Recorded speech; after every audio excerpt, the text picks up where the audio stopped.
Welcome back to another video. This is about painting skin. I've talked about painting skin before, where I demonstrated it. This is going to talk more about the color choices that I use and what colors that you should use to get the results that I get. All right. So once again, just as a quick primer, so painting skin, my steps are: I prime the skin.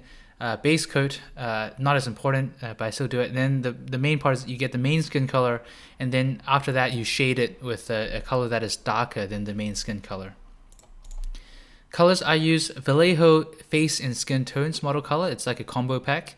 And I also have a random assortment of different Vallejo game colors, which are more, I think, suitable for fantastical skin tones. But you can use anything, all right? I think about skin colors like this. It depends on the character you want to paint. For example, elf, dark elf, normal human. These are the more typical, orangey, fleshy skin tones. And then you've got the orcs, right, which are more green. And then the exact colors you would use to shade, for example, would depend on the mood you're trying to convey. And I group colors into broad categories, which helps with my decision making on which colors to use. And because of the way I think about it, I guess it's a bit transferable to people who aren't using Vallejo game colors or who don't have the exact same combinations of skin colors I do, because I just conceptualize it into these main categories. Anyway, the next voice you will hear will be mine, but it'll be in a different format, all right? So yeah. I want to talk a little bit about the paints that I use. And here, quickly, I've got the light skin colors on the left and the darker ones towards the right. And I spoke earlier in the PowerPoint that I broadly categorize these paints into different categories, and this is how I do it. So I've got the really white skin colors in its own category, and they're not, they're not really realistic. They're very white. It's evocative of the kind of skin that you would see in a really fantastical setting, for example, like a high elf or a white elf or that sort of thing. And because they're not entirely realistic, I've got its own sort of category. And then I split it off, the next category, into the pale skin tone. So not white, but pale. And this is the main bread and butter of the work that I do, I would say. And probably the work that you would do, because most people, most models, most characters have skin colors that can be approximated with this category of paint. Next is the tans, or the more orangey skin colors. Here I've got a variety of different sort of intensities of orange and darkness. So here, it's quite light orange, then it gets sort of more tanned, even to become quite a dark color as you move towards the right.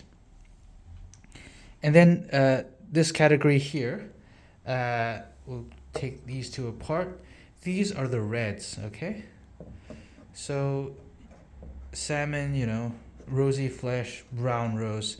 These two are actually quite equivocal. They're very similar in terms of color.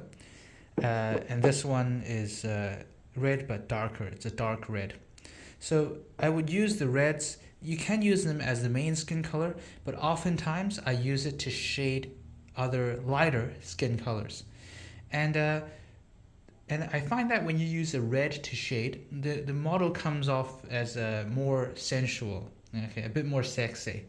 As opposed to if you were to shade with these more tanned colors, you get a good result as well, but it's a bit less sexy, I think. And sometimes, the character will call for that sort of mood, whereas sometimes, you want a bit more, sensuality to your model, and then you can consider shading with red. Here at the very end, I've got the very dark skin colors, and the application for that is not as much. But so that's the gross overview. Let's go back to the top, okay? So what was I talking about when I said sort of high elf sort of skin tones? So with these two colors, you can approximate something like this. So this was sort of base coated with elvic flesh. The main color is off-white, and it's been shaded with pale flesh. So the main color off-white is this one, and it's been shaded with pale flesh, which is this one. So that's kind of what you would get from that. Now next to it, sort of its sister color, this main color is Elvic Flesh, and the result is actually very same. This one looks a bit shinier because I applied a gloss varnish to it just to see what it would look like. I wouldn't recommend it, by the way. I don't actually like the effect that much, but that's how you would get a very white, maybe fantastical skin tone. Then here, more interestingly, are the more common skin tones where you actually have a wide range of choice. Now, what is the difference between all of them? Not too much, to be honest.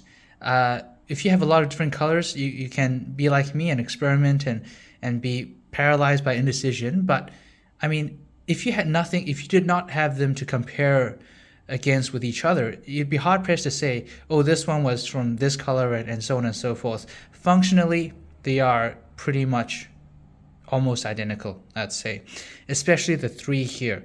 The ones down here we can talk a bit more, but the three here are pretty similar. But what is the difference? There are subtle differences. Let's talk about them. So the one on the left, the base color, Elvic Flesh, but the main color, we'll ignore the base color when I talk about this further, but the main color is light flesh, okay? Light flesh. And it's been shaded with basic skin tone. Basic skin tone, which is the color here. So light flesh shaded with basic skin tone. That's what you get. This one is also light flesh, but it's been shaded with something else. What has it been shaded with?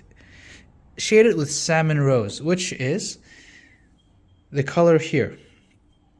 So it's been shaded with, remember what I said about red adding a bit more sensuality to the model? I wonder if you'll agree with me. Both of these are light flesh, but I think the red one looks, the one on the right, a bit more sensual. Both light flesh again. The left one shaded with basic skin tone, the right one shaded with salmon rose. And then the third one here I consider the benchmark. It's sort of middle of the road, and it's how I compare the other paint jobs to it. So this is pale flesh as the main color, and it's been shaded with rosy flesh. And this is a very just middle of the line. It's pale flesh, which is within the pale flesh variety, the pale skin tone variety, and shaded with the red, which is great. Okay, and you compare that to the one on the left. Both red, but the one on the left is just a little bit lighter. The one on the right is fine as well. Moving down the line, this is example of, this one here is an example of when you would, or the effect of sort of a pale skin tone but shaded with a tanned color. So this was basic skin tone shaded with flat flesh. So basic skin tone here, shaded with flat flesh, which is this one here. So it's one of the tan colors. So you can see you can use a sort of a pale skin tone to shade with red, or you don't have to shade with red, and that's the difference in the result you would get. Still nice looking, but just doesn't have the sensuality of redness, I guess. Moving down towards the tans, here is an example of sunny skin tone shaded with brown rose. So sunny skin tone, remember, is one of the tan colors, and it's shaded with brown rose, one of the red colors. So you can use tan as the main skin color and shade it with a darker red as well, which you get a good effect. Then this one is an example of a tanned skin color shaded with an even darker tanned skin color. That's flat flesh shaded with medium flesh tone. Flat flesh, medium flesh tone, I think is this one here. I find that the ones towards the right here, I almost entirely use for shading only, not for the main skin color. It's a bit gross, I think, to use as a main skin color. Not to say that I'm trying to be discriminatory towards people with different skin tones. I just think these colors aren't very nice is all. Here, it's a bit more fantastical. This is a salmon rose shaded with a brown rose. So sort of a light pink shaded with a darker reddish pink. That's what you would get. This one is an interesting skin color. Warm gray with dark flesh. Warm gray, dark flesh tone.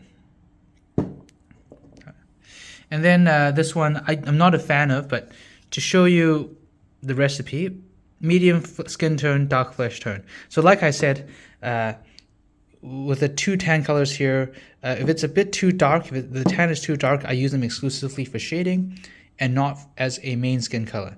I use it as a main skin color here, and I don't like it. And then the three at the end are a bit too fantastical. They're not really part of the theme of this video, and so we'll leave it there, okay?